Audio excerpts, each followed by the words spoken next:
मित्राचा एक सल्ला होता मला, खरं प्रेम प्रत्येकाला नाही भेटत, आणि भेटलं तर ते लव्ह मॅरेज पर्यंत नेता येत नाही. म्हणून नशिबवान मानतो मी, या खोट्या दुनियेत मला माझं खरं प्रेम भेटलं. आणि प्रेम भेटून पण तिच्याचसोबत लव्ह मॅरेजही झालं. सोपं वाटत नव्हतं हे सगळं, अशक्यच, दोन्ही घरांमधून परवानगी घेणं.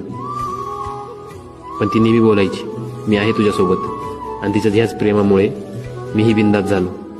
आणि त्या धाडसामुळेच काल मला अरे म्हणणारी आज मला आहो म्हणते. हा बदल लव्ह मॅरेजचा आहे. गैरसमज आहे आपला, हल्ली लव्ह मॅरेज खूप होतात म्हणून. खरं तर फक्त लव्ह खूप होतात. लव्ह मॅरेज हे ठराविक जणांचेच होतात. आणि त्यात माझा नंबर.